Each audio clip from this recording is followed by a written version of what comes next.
Welcome to part 2 of our mythology video series. Most myths can be divided into two basic groups. There's the explanatory myths, and there's the myth we mentioned last time, the creation myth. Creation myths help us explain the origin of the world, the creation of human beings, and the birth of gods and goddesses. And then there are those explanatory myths. They just explain those natural processes or events, and they deal with illness and with death. Creation myths attempt to explain the beginning of a place and its people. Remember those questions. Where did we come from? How did we get here? What is our purpose? It helps explain a group's place in the cosmos based on natural processes. So when you look at ancient Egypt, some examples of creation myths are Nu or Nun, the churning sea of chaos before creation. We also have Ra, that Egyptian sun god who rose from chaos and created male and female gods and goddesses who were responsible for the creation of the physical world. Ra was also responsible for the creation of human beings. And remember, we talked about how humans are questioning things, and so creation myths provide that narrative or that story to explain. Some other examples of creation myths. We've got the Japanese Shinto creation myth. In this, we've got Izanagi, which means he who invites, and Izanami, she who invites. These are primordial gods of the Shinto religion. They're believed to have created the islands of Japan and given birth to the other Shinto gods, which sounds very familiar. It sounds a lot like the ancient Greek or the ancient Egypt story. Standing on the stairway of heaven, they use a jewel-encrusted spear to stir the ocean, and they withdraw the spear. When they do, the salt crystallized into drops on the top that fall down into the oceans and create the islands. Osiris and Isis were a brother and sister combination in Egypt. So again, you've got, this brother-sister thing. The Greek deity Gaia, who is considered the Mother Earth, and Uranus, the sky god, they were so in love with each other that they continued their lovemaking and trapped their children in Gaia's womb. Now, Gaia was considered the sky, and Uranus was the earth, and so they were kind of this, Gaia is Mother Earth, and she'd created herself out of primordial chaos. And so their union becomes this holy sacred marriage of the earth and the sky. She's the earth, he's the sky. This was also true from the Maori primal couple, Papa and Rangi. Now, rather than, for them, they were created out of a shell. They emerged out of a shell. The top part of the shell became Rangi, which is the sky, and the bottom part of the shell became Papa, which is the earth. And then they created together the plants and the creatures of the earth. Uranus is the one that fared the worst. Gaia made a sickle for her son, like this thing you use to to cultivate or to pick like wheat or whatever, and her son used it on his father. Okay, he castrated his father with it and freed his brothers and sisters from Gaia's womb. Some other heroes have a following of fellow heroes who rally around them, serve them, and protect them, like the Irish Finn McCool's Fianna, for whom modern Irish patriots derive the name Finian. Other examples include Arthur's Knights and Jesus's Apostles.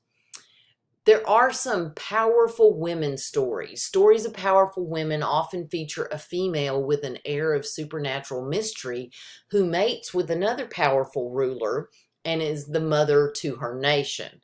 Some mythical powerful women are actually goddesses. This is true of the powerful women of the Greek mythology, such as Hera, Athena, Artemis, Aphrodite. These all have supernatural powers, and we'll be talking about them a lot later in this video series. Many myths of powerful women imply that they're witches, though, that they're demonic, they're evil, or have some kind of connection with the supernatural, and that explains their power. The supernatural aspect of these women is usually represented by an animal. Thus, the Queen of Sheba's leg was cloven like a goat, an animal associated with the devil. Eve took her bad advice from the serpent and ate that apple. And Baba Yaga, a horrible Russian woman, was part snake. As Medusa, remember, the Greek legend had a head full of snakes. Paradise. Myths. A lot of myths include this concept of paradise. It could be a lost paradise, and usually it falls into three categories. There's the idea that paradise is on earth, but it's hidden and difficult to find. There's also the concept of paradise that's a place on earth that's nearby, but it's not, but it's in an alternate reality. Like you got to go through a black hole to find it or something. And then there's the idea that it's not really a place at all, that it's an enlightened state of being. And I have on the right of that slide a couple pictures. I mean, people have over the years done some beautiful depictions of what they think heaven is like. So we see that reflected in a lot of artwork. In these paradises or states of being, there's no need for war. There's no need for work. Humankind lives in happiness and fulfillment. These myths express hope that the paradise can be regained, either by finding its earthly location or by waiting for a future time when mankind shall redeem itself. And if you think about it, humans need hope that life has a purpose and that there's a reward for living life correctly, or there's, a new state of being that you can achieve by living your life in a certain way. Cultures' paradises. Cultures that feature a remote, inaccessible paradise often place it on a distant mountain, like the Tibetan myth of Shangri-La, or the myth of the land of the Kachinas, the lost paradise of the Hopi people of North America, the invisible Celtic paradise of the other worlds. On the other hand, they're located nearby. These other worlds are separated from man's world by these very thin veils, such as the veil between the English town of Glastonbury and the mythical Avalon of King Arthur's time. A central feature of the paradise myths is that man loses his innocence and as a result is cast from paradise. Thus, in Christianity, we had that Adam and Eve story. They were living in Eden, which was paradise. They lose all of that when they did the one thing they were told not to do. They partook of the fruit of the tree of knowledge.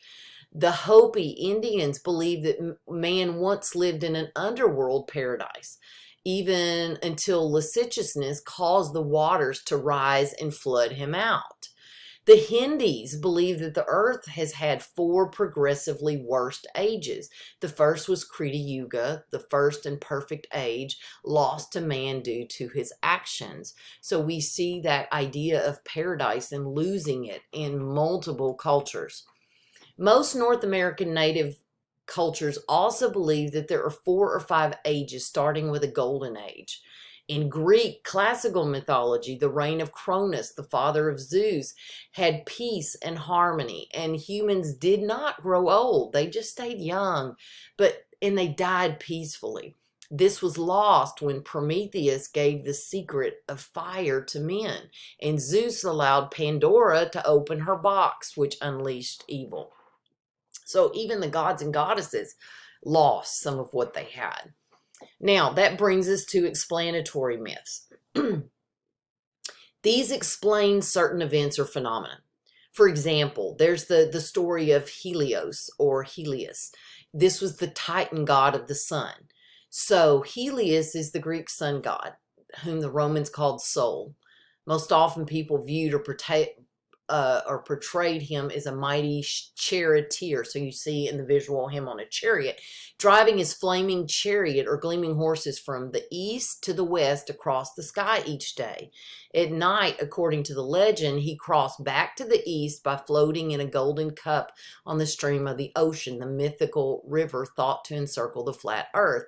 So this is the story. This explains how we have the sun rising and setting, is that he is taking it across the sky, or he is taking that flame across the sky. Mythical beings. Gods and goddesses can resemble human beings, or they could resemble animals or mythical beings that are neither completely human nor completely animal. Gods and goddesses who are not completely human or animal. There's the Sphinx, the human head on a lion's body. Remember, you'll see that in Egypt. Mythical mortals who have a divine father and a mortal mother. They become heroes. Okay, so if they have a godfather and they have a human mother, then they become these heroes with supernatural abilities. In ancient Egypt, most tribes worshiped their own particular gods, which were normally embodied as animals. You would see in some of the hieroglyphics, you'll see it has a dog head or it has a bird head. As the civilization advances, the gods changed and took on more human-like form and characterizations. Sometimes they still kept the animal head, but with a human body. By the beginning of the Old Kingdom dynasty, a national religion developed out of the primitive tribal and local religions. However, ongoing changes in political power resulted in the changing statues of Egyptian deities. Generally, as a different city or regions became politically dominant, their particular god or goddesses also became dominant. Gods and goddesses in ancient Greek mythology. These were created by people to explain the world around them. The ancient Greeks didn't believe in absolute truth as practiced by our modern faiths such as Christianity or Judaism. Certain religions would devote themselves to particular gods or goddesses, and they would worship those with the structures that they would build. In addition to having special festivals and sacrifice given to those. So when we think about the creation of the gods, before existence, there was a vast nothingness that was called chaos. And out of the chaos came Gaia, the earth, and Uranus, the heaven or the sky. The birth of the Titans. When we think about Greek mythology, the Titans are a key factor in that. Gaia and Uranus gave birth to the Titans, who looked just like humans, but they were extremely huge. They were like giants. They were the first gods and goddesses. Uranus banished some of them to the underworld, which made Gaia very upset. She encouraged them to rise up against him. They were led by Cronus, who attacked and overthrew his father.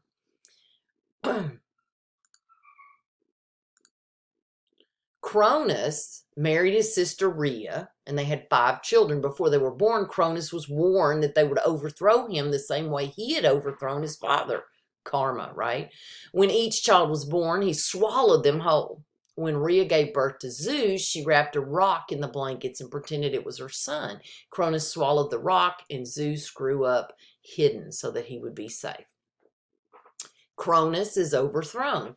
Zeus grew up and visited his parents in disguise. He gave Cronus a drink that made him throw up all the babies he'd swallowed. Zeus led his siblings in a revolt against Cronus and the other Titans. The younger gods won and divided the world among themselves. Poseidon took the sea, Hades took the underworld, and Zeus became the god of all kings. So now you've got new gods. The new gods are known as the Olympians. They live on Mount Olympus. They're high above the clouds. No humans could visit Olympus unless they had special invitation. The gods didn't visit the earth, and some married humans. Their children, who were half god and half mortal, often became heroes. And that brings us to Greek mythology, the Greek gods and goddesses.